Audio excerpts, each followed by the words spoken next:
ക്ലാസ്സിൽ non veg ഭക്ഷണം കൊണ്ടുവന്നതിന് 3ാം ക്ലാസ്സുകാരനെ suspend ചെയ്തെന്ന ആരോപണത്തിൽ അന്വേഷണം നടത്താൻ ദേശീയ ബാലാവകാശ സംരക്ഷണ കമ്മീഷൻ അംരോഹ ജില്ലാ മജിസ്ട്രേറ്റിനോട് ഉത്തരവിട്ടു. ഉത്തർപ്രദേശിലെ അംരോഹയിലുള്ള ഒരു സ്വകാര്യ സ്കൂളിലാണ് സംഭവം നടന്നത്.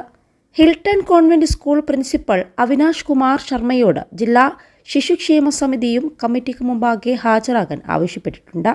മാംസാഹാരം കൊണ്ടുവന്നതിനെ ചൊല്ലി പ്രിൻസിപ്പളും കുട്ടിയുടെ അമ്മയും തമ്മിലുള്ള രൂക്ഷമായ തർക്കത്തിന്റെ വീഡിയോ മുൻപ് വൈറലായതോടെയാണ് സംഭവം പുറത്തറിഞ്ഞത്. മുസ്ലിം സമുദായത്തിൽപ്പെട്ട കുട്ടി സ്കൂളിൽ മതപരമായ പരാമർശങ്ങൾ നടത്താറുണ്ടെന്നും ദിവസവും നോൺ വെജ് ഭക്ഷണം കൊണ്ടുവരാറുണ്ടെന്നും പ്രിൻസിപ്പൽ ആരോപിച്ചു. ക്ഷേത്രങ്ങൾ പൊളിക്കുന്ന സ്കൂൾ നോൺ വെജ് ഭക്ഷണം കൊണ്ടുവരുന്ന കുട്ടികളെ പഠിപ്പിക്കാൻ താൽപ്പര്യമില്ലെന്ന് പ്രിൻസിപ്പൽ വിദ്യാർത്ഥിയോടും അമ്മയോടും പറഞ്ഞു. സഹപാഠികൾക്ക് നോൺ വെജ് ഭക്ഷണം കൊടുക്കുന്നതിനെക്കുറിച്ചും അവരെ ഇസ്ലാം മതത്തിലേക്ക് പരിവർത്തനം ചെയ്യുന്നതിനെക്കുറിച്ചും വിദ്യാർത്ഥി സംസാരിച്ചതായും സ്കൂൾ അധികൃതർ ആരോപിക്കുന്നുണ്ട്.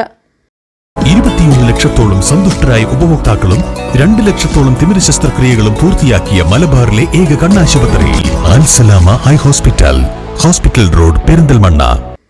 വിഷയത്തിൽ അന്വേഷണം നടത്തി 10 ദിവസത്തിനകം റിപ്പോർട്ട് സമർപ്പിക്കാനാണ് ജില്ലാ മജിസ്ട്രേറ്റ് രാജേഷ് കുമാർ ത്യാഗിയോട് NCPCR വ്യാഴാഴ്ച ഉത്തരവിട്ടത്. ശിശുക്ഷേമ സമിതിയും സംഭവത്തിൽ സ്വമേധയാ കേസെടുത്തിട്ടുണ്ട്. സസ്പെൻഡ് ചെയ്ത വിദ്യാർത്ഥിയുടെ 3 സഹോദരങ്ങളും അതേ സ്കൂളിൽ പഠിക്കുന്നുണ്ടെന്ന് വിദ്യാഭ്യാസ വകുപ്പ് അധികൃതർ പറഞ്ഞു. അന്ന് സ്കൂളിൽ സംഭവിച്ചത് എൻ്റെ എല്ലാ കുട്ടികളെയും വളരെയധികം ഉലച്ചിരിക്കുന്നു. അവർ ഇപ്പോൾ സ്കൂളിൽ പോകാൻ പോലും ഭയപ്പെടുന്നു. എൻ്റെ മക്കൾക്ക് നീതി തേടി ഞാൻ കോടതിയെ സമീപിക്കും, കുട്ടിയുടെ അമ്മ PTA പറഞ്ഞു. സ്കൂളിലെ വിവേചനത്തെയും പ്രായപൂർത്തിയാകാത്ത വിദ്യാർത്ഥികളുടെ അവകാശങ്ങളെയും കുറിച്ചുള്ള ആശങ്കകൾ ഈ കേസെടുത്ത് കാണിക്കുന്നുണ്ട്.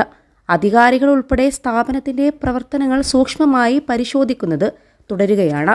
ഈ വിഷയത്തിൽ ഔപചാരികമായി പോലീസിൽ പരാതിപ്പെട്ടിട്ടില്ലെങ്കിലും ജില്ലാ സ്കൂൾ ഇൻസ്പെക്ടർ വിഷ്ണു പ്രതാപ് സിംഗ് വിഷയം അന്വേഷിക്കാൻ 3 അംഗ സമിതിക്ക് രൂപം നൽകിയിട്ടുണ്ട്. കമ്മിറ്റിയിൽ 2 ഇന്റർ കോളേജുകളിലെ പ്രിൻസിപ്പൽമാരും ജില്ലയിലെ ഒരു സർക്കാർ ഹൈസ്കൂളിലെ ഒരു പ്രധാന അധ്യാപകരും ഉൾപ്പെടുന്നുണ്ട്. ഇരുവശവും കേട്ട് 3 ദിവസത്തിനകം റിപ്പോർട്ട് സമർപ്പിക്കാൻ ആവശ്യപ്പെട്ടിട്ടുണ്ട്.